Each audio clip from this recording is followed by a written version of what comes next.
नमस्कार, उड़ान ऐसे अकेडमी की ई लर्निंग प्लेटफॉर्म में मैं प्रदीप राव आपका स्वागत करता हूं। आज की इस वीडियो में हम देखने वाले हैं भारतीय इतिहास से संबंधित अत्यंत महत्वपूर्ण प्रश्न जो आपके आगामी एग्जाम के लिए महत्वपूर्ण साबित हो सकते हैं। बढ़ते हैं प्रश्न श्रृंखला की ओर। पहला प्रश्न लिखा हुआ है कि निम्नलिखित घटनाओं को सही कालक्रम में व्यवस्थित करें। सही कालक्रम में, और देखो सबसे पहला ही क्या लिखा हुआ है पॉइंट, अगस्त प्रस्ताव। तो जैसे ही आप अगस्त प्रस्ताव सुनते हैं तो अगस्त घोषणा भी आपको याद आ जाएगा, अगस्त घोषणा पत्र भी होता है, ठीक है, अगस्त क्रांति भी होता है। तो उन सबका डेट आपको थोड़ा बहुत याद रखना पड़ेगा। तो जैसे अगर मैं बात करूं अगस्त प्रस्ताव, ये जो अगस्त प्रस्ताव है लिन-लिथुगो प्रस्ताव या प्रपोजल भी बोलते हैं, और ये कब आता है तो अगस्त 1940 में आता है। फिर पुनः समझौता, पुनः समझौता की अगर मैं बात करूं तो ये गांधी जी और अंबेडकर के मध्य होने वाला समझौता था, जो है 24 सितंबर 1932 को होने वाला है। इसके बाद तीसरा पॉइंट लिखा हुआ है कौन सा, गोलमेज सम्मेलन, वो भी कौन से क्रम का, तीसरे क्रम का। तो ये अप्रॉक्स शुरू होता है नवंबर 1932 में। तो अगर हम कालक्रम के अनुसार इनको व्यवस्थित करें तो सबसे पहला जो है वो पूना ताम्रपत्र होता हुआ दिख रहा है, दूसरा जो है वो कौन सा, तृतीय गोलमेज सम्मेलन, और सबसे लास्ट में होता है अगस्त प्रपोजल या अगस्त प्रस्ताव। तो इसके हिसाब से हमारा जो आंसर हो जाएगा वो क्या हो जाएगा, आपका सेकंड। बढ़ते हैं अगले प्रश्न की ओर। अगला प्रश्न हमारे सामने लिखा हुआ है क्या, निम्नलिखित कथनों पर विचार कीजिए। पहला लिखा हुआ है क्या, स्थायी बंदोबस्त जमींदारों के साथ किया गया था जबकि रैयतवाड़ी बंदोबस्त जो है कृषकों के साथ किया गया था। बिल्कुल सही, जो स्थायी बंदोबस्त है उसको बोलते हैं जमींदारी व्यवस्था भी बोलते हैं या इस्तेमारी व्यवस्था भी बोलते हैं। इसमें जो अनुबंध होता था वो जमींदारों के साथ होता था अंग्रेजों का, किसानों से जमींदार टैक्स लेते थे और जमींदार क्या करते थे, सीधा अंग्रेजों को टैक्स देते थे। वही रैयतवाड़ी में जो कृषक होते थे वो डायरेक्टली अंग्रेजों को टैक्स देते थे। तो ये बिल्कुल सही है। दूसरा देखते हैं जमींदारी। अभी मैंने कहा था कि स्थायी बंदोबस्त को जमींदारी या इस्तेमारी भी बोलते हैं। तो जमींदारी बंदोबस्त में जमींदार को भूमि का मालिक बनाया गया, बिल्कुल सही है। भूमि का स्वामी माना जाता था कौन, जमींदार। अगर वो समय पर टैक्स नहीं दे पाता था तो उसको अपनी जमींदारी से बेदखल भी किया जा सकता था। फिर उसके बाद जबकि रैयतवाड़ी व्यवस्था में कृषकों को भूमि मालिक बनाया गया, ये भी सही है। अगर कृषक सही समय में भूमि का कर नहीं दे पाते थे तो उन्हें भूमि से बेदखल भी किया जा सकता था। फिर जमींदारी व्यवस्था में भूमि राजस्व अदा करने की जिम्मेदारी राजाओं की थी, ऐसा तो नहीं है, जमींदारों की मैंने कहा। फिर जबकि रैयतवाड़ी व्यवस्था में अदा करने की जिम्मेदारी जमींदार की होती थी, जी नहीं, यहाँ कृषक की होती थी। तो आपने देखा पहला और दूसरा पॉइंट क्या हो रहा है, सही हो रहा है, तीसरा पॉइंट गलत। तो आप किसको सत्य मानेंगे, पहले और दूसरे को। बढ़ते हैं अगले पॉइंट की ओर। अगला प्रश्न हमारे सामने लिखा हुआ है क्या, कालिदास के संबंध में कौन सा कथन गलत है। देखो ध्यान देना, यहाँ पर पूछा क्या है, गलत कथन। देखते हैं, कालिदास संस्कृत के विद्वान और नाटककार थे, बिल्कुल सही। इनकी बहुत सारी नाटकें हैं जैसे अभिज्ञान शकुंतलम, इसके अलावा जो है मालविका अग्निमित्रम, बहुत इंपॉर्टेंट इनके नाटकों में से एक है। दूसरा लिखा हुआ है क्या, वह चंद्रगुप्त प्रथम के नवरत्नों में से है। अब देखो चंद्रगुप्त शासक तो थे लेकिन चंद्रगुप्त द्वितीय विक्रमादित्य के दरबार में थे, मतलब यही वाला जो पॉइंट है वो क्या हो जाएगा, गलत। इनकी रचना कुमार संभव और ऋतु संहार थी। इसके अलावा आपको ध्यान रखना है क्या, इनकी रचनाओं और कविताओं में हिंदू पुराण दर्शन पर भी आधारित था, बिल्कुल ये भी सही है। तो आप देख रहे हैं क्या, तीन जो है बिंदु वो सही है, जो सेकंड बिंदु दिख रहा है पॉइंट वो गलत है। तो यही हमारे प्रश्न का उत्तर होगा। अगला प्रश्न देखते हैं, कुषाण वंश का शासक कनिष्क किस धर्म को मानता था या किस धर्म का राजा था। तो आप जब यहाँ पर पढ़ते हैं कुषाण वंश के बारे में, और सबसे फेमस शासक कौन होते हैं, कनिष्क ही होते हैं। तो कनिष्क के समय ही फोर्थ जो बौद्ध काउंसिल होता है, चौथा बौद्ध संगीति, प्रथम शताब्दी ईस्वी में क्या होता है, प्रथम चतुर्थ बौद्ध संगीति होता है। कहाँ होता है, तो कुंडलवन कश्मीर में होता है, कुंडलवन कश्मीर में, जिसके अध्यक्ष कौन होते हैं, वसुमित्र, और उपाध्यक्ष होते हैं अश्वघोष। अब यहाँ पर थोड़ा सा ध्यान रखिएगा क्योंकि यही वो अधिवेशन है जब बौद्ध धर्म जो है दो शाखाओं में बढ़ता है, और वो दो शाखाओं में से एक शाखा है हीनयान और दूसरी शाखा कौन सी है, महायान। तो कनिष्क यहाँ पर महायान शाखा के अनुयायी रहते हैं। तो यहाँ पर अगर पूछा जाए तो महायान शाखा बौद्ध धर्म। अगर मान लीजिए महायान नहीं लिखा होता, अगर बौद्ध लिखा होता तो आपको वही बौद्ध ही टिक करना पड़ता, क्योंकि बौद्ध धर्म का ही एक शाखा कौन सा है, महायान, इसलिए आपको क्या टिक करना पड़ेगा, महायान। अगला प्रश्न हम देखते हैं, कृष्ण प्रथम जो राजपूत वंश के राजा थे उसने निम्नलिखित में से क्या बनवाया था। जब भी हम राष्ट्रकूट वंश के बारे में पढ़ते हैं तो उसमें हम संस्थापक के बारे में पढ़ते हैं, दंती दुर्ग या दंती वर्मन। इनके बारे में ये है कि उन्होंने उज्जैन में हिरण्यगर्भ यज्ञ का आयोजन कराया था। उज्जैन में कौन सा यज्ञ? हिरण्यगर्भ यज्ञ, महादान यज्ञ इसको बोलते हैं, हिरण्यगर्भ यज्ञ। तो इसको पढ़िएगा एक बार। इन्हीं के उत्तराधिकारियों में से एक है कौन? कृष्ण प्रथम। कृष्ण प्रथम जो है एलोरा में, आप बार बार पढ़ते हैं एलोरा में कैलाश मंदिर का निर्माण कराया। आप गुफाओं का निर्माण नहीं बोलते, आप बोलते हैं कैलाश मंदिर। तो कैलाश मंदिर मतलब क्या मंदिर? शिव जी का मंदिर। तो कैलाश मंदिर का निर्माण किसने कराया था? कृष्ण प्रथम ने। तो अब देखिएगा क्या है, एलोरा के शिव मंदिर। तो आपका आंसर यही होगा, गुफा नहीं होगा, अजंता गुफा नहीं होगा, एलोरा। आपको ये याद रखना, एलोरा के शिव मंदिर का क्या कराया इन्होंने? निर्माण कराया है। कभी कभी तो ये भी प्रश्न पूछता है कि एलोरा गुफाओं का निर्माण किसने कराया, तो आपको सीधा से आंसर लिखना है, किसने? राष्ट्रकूटों ने। बढ़ते हैं अगले प्रश्न की ओर। अगला प्रश्न हमारे सामने लिखा है, निम्नलिखित में से किसने भारत में पहली मस्जिद कुव्वतुल इस्लाम मस्जिद दिल्ली का निर्माण कराया है? कुव्वतुल इस्लाम मस्जिद कहां पर है? दिल्ली में। ये प्रश्न बता दे रहा है। अब ध्यान रखिएगा, ये जो मस्जिद है भारत का पहला मस्जिद है, पहला मस्जिद। तो भारत का पहला मस्जिद, इसका आधार याद रखिएगा। आधार कैसे बना है, किस पर निर्माण किया गया है? एक जैन मंदिर हुआ करता था दिल्ली में। जैन मंदिर के आधार, या सीधा सीधा कहे जाए तो तुड़वाकर, जैन मंदिर को तुड़वाकर क्या किया गया है? इस मंदिर का निर्माण किया गया है। और ये निर्माण जो है किसके द्वारा कराया गया? तो दिल्ली सल्तनत के संस्थापक, गुलाम वंश के संस्थापक कुतुबुद्दीन ऐबक के द्वारा ये काम करवाया गया है। बहुत इंपॉर्टेंट है, ध्यान रखिएगा, प्रश्न हो सकता है आपसे पूछा जाए। और ये भी ध्यान रखिएगा कि ये जो किसकी याद में बनाया गया है, तो दो ऐसे साक्ष्य हैं, मतलब जो ऐसे स्मारक हैं जो सूफी संत, एक सूफी संत होते हैं जिनका नाम होता है, मैं यहां शॉर्ट में लिख रहा हूं, आप पूरा लिख लीजिएगा, कुतुबुद्दीन बख्तियार काकी, कुतुबुद्दीन बख्तियार काकी। इनकी याद में ये जो पहला मस्जिद है भारत का, कुव्वतुल इस्लाम मस्जिद, और इसके अलावा कुतुब मीनार, इनके ही याद में बनाया गया था। वो भी किसके द्वारा? कुतुबुद्दीन ऐबक के द्वारा। अगला प्रश्न हम देखते हैं, विजयनगर साम्राज्य के दौरान निम्नलिखित में से किसे विधायी मामलों में पूर्ण अधिकार प्राप्त था? विधायी मतलब जहां पर विधि का निर्माण हो, विधि का निर्माण।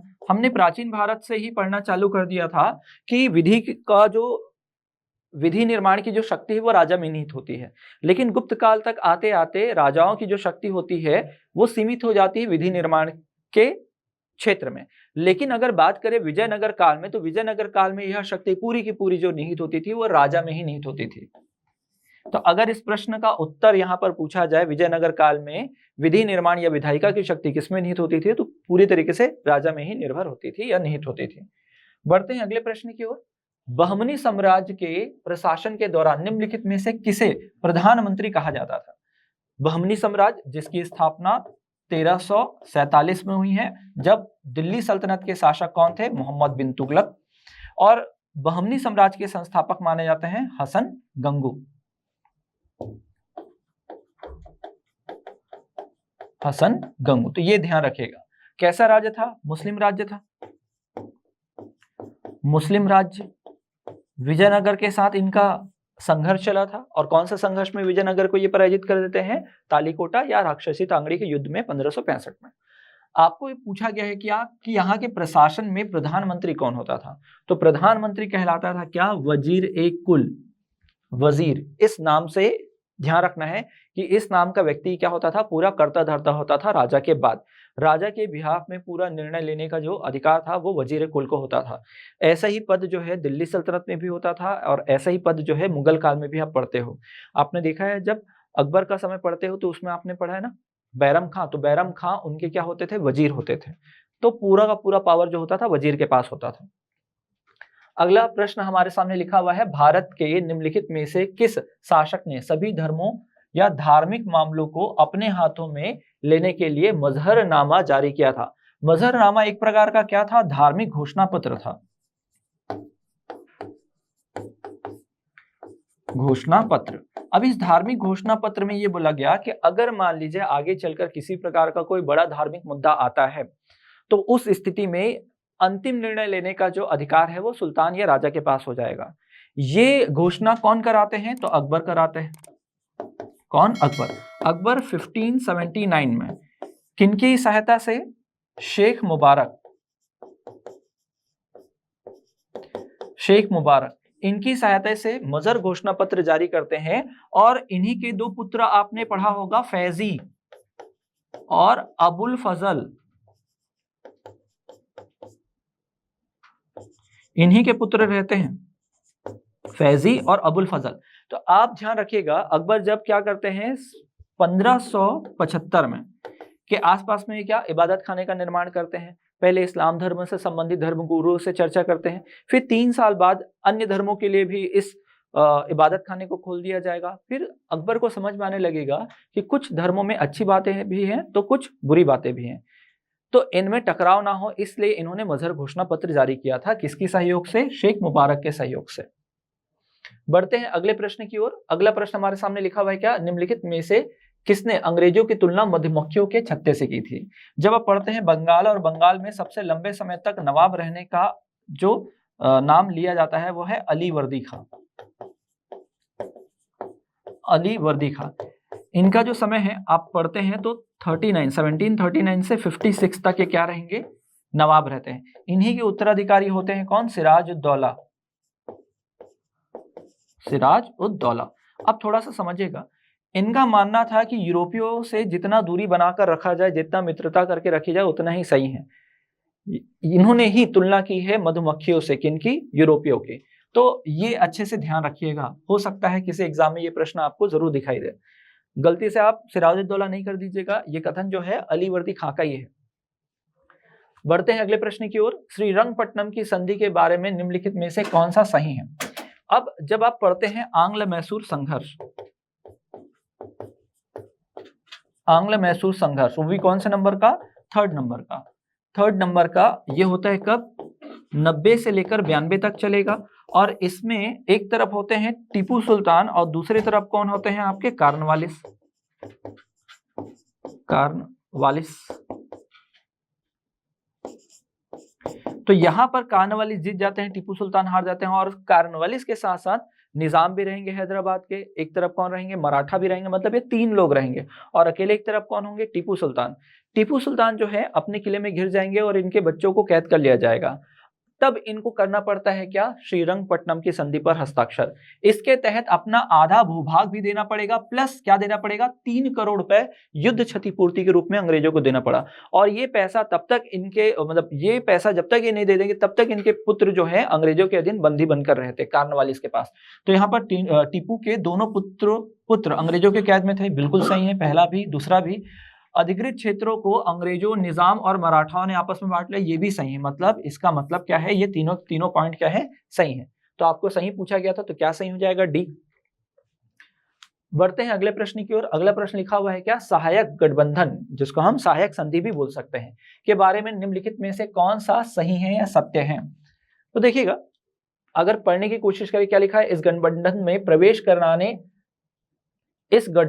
प्रवेश कराने वाले शासक को रख रखाव शुल्क के साथ ब्रिटिश सेना को तैनात करना होता। मतलब अपने राज्य में ब्रिटिश सेना रखना होगा और उसका शुल्क भी देना होगा। तो पहला तो सत्य है। दूसरा, ब्रिटिश सहमति के बिना किसी अन्य शक्तियों के साथ गठबंधन, मतलब अपनी पूरी विदेश नीति अंग्रेजों के अधीन करनी होगी। क्या होगा कि ना तो आप पड़ोसी राज्य से बातचीत कर सकते हो, ना तो शत्रुता कर सकते हो, ना तो मित्रता कर सकते हो। तो ये भी बिल्कुल सत्य है। फिर चौथा पॉइंट लिखा है, अंग्रेजों को छोड़कर अन्य सभी यूरोपीय लोगों को बर्खास्त करना होगा। अंग्रेजों ने कहा यदि आपने हमसे ये संधि की है तो हमारे अलावा किसी और यूरोपीय से बात नहीं करोगे, ये भी सत्य है। अगला जो प्रश्न है क्या है? कंपनी शासक को बाहरी खतरे के साथ साथ आंतरिक अशांति से भी बचाएगी। बिल्कुल ऐसा भी बोला गया था। हाँ, लेकिन आंतरिक मामलों में हस्तक्षेप नहीं करने का वचन देते हैं, लेकिन ऐसा होता नहीं। तो चारों के चारों क्या है? सत्य है। तो इसमें ऑप्शन कौन सा सही हो जाएगा? डी, चारों। अगला प्रश्न देखिएगा, पानीपत की तीसरी लड़ाई में मराठा की हार के निम्नलिखित में से कारण थे। देखते हैं कौन कौन से कारण हो सकते हैं। अहमद शाह अब्दाली की सेना मराठों की सेना से अधिक कुशल थी। बिल्कुल सही है। युद्ध से ठीक पहले मराठों को गंभीर भूख का सामना करना पड़ रहा था, ये भी सही है। जो इनको मदद मिलने वाली थी मुगल शासकों की ओर से, ये भी नहीं मिल पाई। सदाशिव भाऊ की नेतृत्व क्षमता अब्दाली के नेतृत्व से क्या थी, कम थी, ये भी सही है, क्योंकि मराठों के जो सेनापति थे इस समय सदाशिव भाऊ और विश्वासराव, ये दोनों जो थे, इनके नेतृत्व क्षमता था किनके सामने, वो अहमद शाह अब्दाली के सामने बहुत ज्यादा कम था। अब देखते हैं अब्दाली की सेना मराठों से बेहतर तरीके से सशस्त्र थी। तो चारों के चारों पॉइंट क्या है, सही हैं। तो आपका उत्तर जो हो जाएगा चारों। इसके अलावा ये भी याद रखिएगा कि अब्दाली का जो सहयोग है इस समय, अहमद शाह अब्दाली का सहयोग है अवध के नवाबा सुजाउद्दौला ने की थी। कहां से थे, अवध से। इंपॉर्टेंट है, ध्यान रखिएगा। अगला प्रश्न देखते हैं, व्यवगत सिद्धांत द्वारा अवध का विलय कब हुआ था। व्यवगत सिद्धांत, जिसको हम क्या बोलते हैं, हड़प नीति, और हड़प नीति का संचालन कब किया गया था और किनके द्वारा किया गया था, तो ये देखिएगा डलहौजी के द्वारा, लॉर्ड डलहौजी के द्वारा। जो लॉर्ड डलहौजी जो है 1848 से लेकर 56 तक रहते हैं, इनके द्वारा सतारा, जैतपुर, संबलपुर, संबलपुर, बघात, उदयपुर, ये सीक्वेंस याद रखना है ना, ये सीक्वेंस में ध्यान दीजिएगा। झांसी,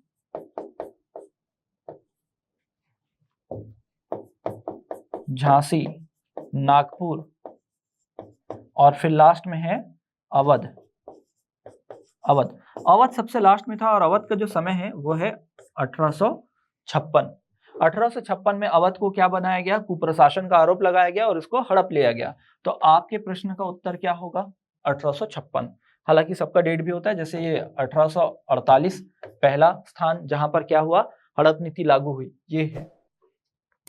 बढ़ते हैं अगले प्रश्न की ओर। अगला प्रश्न देखते हैं क्या लिखा हुआ है, निम्नलिखित युग्मों पर विचार करें।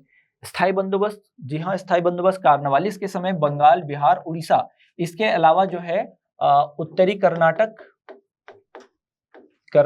मैं शॉर्ट में लिख रहा हूं, पूरा लिख लीजिएगा, और बनारस, यहां पर था, इतने क्षेत्र में था। वही अगर बात करें रैयतवाड़ी सिस्टम जो है, आप ऐसा पढ़ सकते हो MBA, तो मद्रास, बंबई, असम, और उसके बाद MUP ऐसा पढ़ लें आप, किसके लिए, महलवाड़ी के लिए। M से हो जाएगा मध्य प्रांत, U से हो जाएगा उत्तर प्रदेश या उत्तर पश्चिम सीमा प्रांत, और इसके अलावा पंजाब। तो पंजाब जो है, पंजाब से आप याद रखिएगा उत्तर पश्चिम सीमा प्रांत को जोड़ा जा रहा है। तो यहाँ भी आपका जो उत्तर हो जाएगा वो क्या हो जाएगा, जिसमें सभी आपके शामिल होंगे, 1, 2 और 3। तो यहाँ पर मध्य प्रांत, उत्तर प्रदेश या संयुक्त प्रांत बोल सकते हैं, और ये क्या है, पंजाब। पंजाब के साथ जोड़िएगा किसको, उत्तर पश्चिम सीमा प्रांत को। अगला प्रश्न, रॉबर्ट क्लाइव द्वारा स्थापित दोहरी प्रशासन प्रणाली को किसने समाप्त किया था। अब दोहरी शासन प्रणाली का अर्थ यहाँ पर क्या है, डायरकी से, अर्थात द्वैध शासन से। और द्वैध शासन जो है कहां पर लागू होता है, बंगाल में। बंगाल में कब तक रहता है, तो 1765 से लेकर 1772 तक रहेगा। स्टार्ट हुआ किनके समय, रॉबर्ट क्लाइव के समय। इसका अंत करते हैं कौन, वॉरेन हेस्टिंग्स। Warren Hastings. तो देखिएगा उत्तर में कहीं, ऑप्शन में कहीं वॉरेन हेस्टिंग्स दिया हुआ है, बिल्कुल दिया हुआ है, पहले में ही दिया हुआ है, यही इस प्रश्न का क्या है, उत्तर है। अगला प्रश्न देखते हैं, भारत सरकार अधिनियम 1935 के तहत अवशिष्ट शक्तियां किसको दी गई। अवशिष्ट शक्तियां मतलब रेसिडुअल पावर। इसका मतलब ये होता है कि यदि कानून बनाया गया है और कानून में कुछ ऐसी शक्तियां हैं जिसके बारे में उल्लेख नहीं है, तो इसके बारे में निर्णय लेने का जो अधिकार होता था, जैसे आज वर्तमान समय में केंद्र सरकार पर है। मान लीजिए किसी चीज पर विवाद हो गया और ऐसा हमारे संविधान में नहीं लिखा गया है, ऐसा किसी रूल बुक में नहीं लिखा गया है, तो ऐसे किसी मामले पर निर्णय लेने का जो अधिकार है वो केंद्र सरकार को दे दिया गया है। लेकिन उस समय 1835 के अधिनियम में ये अधिकार जो था वो गवर्नर जनरल या वायसराय को दिया गया था, अवशिष्ट शक्तियों का प्रयोग करने का पावर। तो ये इंपॉर्टेंट है। अब बढ़ते हैं अगले प्रश्न की ओर। लिखा हुआ है क्या, 1793 के चार्टर्ड अधिनियम द्वारा कंपनी के व्यापार एकाधिकार या व्यापारिक एकाधिकार को कितने वर्षों के लिए बढ़ाया गया। अब थोड़ा सा जानिएगा, जैसे ही ब्रिटेन में व्यापारिक प्रतिस्पर्धा बढ़ते चले गए, यूरोप में भी व्यापारिक प्रतिस्पर्धा बढ़ते चले गई, तो ब्रिटेन के व्यापारियों ने ब्रिटेन की सरकार अर्थात वहां के राजा से कहा कि हमें भी पूर्वी देशों में जाने का अधिकार दिया जाए। लेकिन आपको पता है कि कंपनी को अनिश्चित काल तक क्या दिया गया था, एकाधिकार दिया गया था। तो उसको तोड़ने के लिए ब्रिटिश सरकार ने क्या किया, क्रमबद्ध तरीके से उस एकाधिकार को समाप्त करने का निर्णय लिया। तो सबसे पहले बोला गया कि हम एकाधिकार को क्या करते हैं, 20 वर्षों के लिए बढ़ाते हैं। 20 वर्ष बाद इसमें हम क्या कर सकते हैं, कटौती कर सकते हैं। दूसरा ये बोला गया कि एकाधिकार क्या हो गया, एकाधिकार को क्या कर दिया गया, समाप्त। ध्यान रखिएगा, यहां पर क्या हो जाता है, 1813 में समाप्त। केवल जो है चीन के साथ व्यापार पर कंपनी का एकाधिकार बना रहा और भारत में चाय पर, बाकी सारे एकाधिकार क्या हो गए, समाप्त हो गए। और यहां पर क्या हो गया, पूर्णता समाप्त। यहां तो फिर भी बचा हुआ था यहां, लेकिन यहां पूर्णता समाप्त हो गया। और यहां पर केवल नाम मात्र की कंपनी बनकर रह गई, ब्रिटिश सरकार की प्रतिनिधि। तो यहां पर बोला गया है कितने वर्षों के लिए बढ़ाया गया था, तो आपका आंसर क्या होगा, 20 वर्षों के लिए बढ़ाया गया था। आशा करता हूं जितना भी मैंने आपको प्रश्न बताया है अभी, वो आपके एग्जाम के लिए बहुत महत्वपूर्ण साबित होगा। ऐसे ही महत्वपूर्ण प्रश्नों की श्रृंखला के साथ हम अगले वीडियो में मिलते हैं, तब तक के लिए धन्यवाद।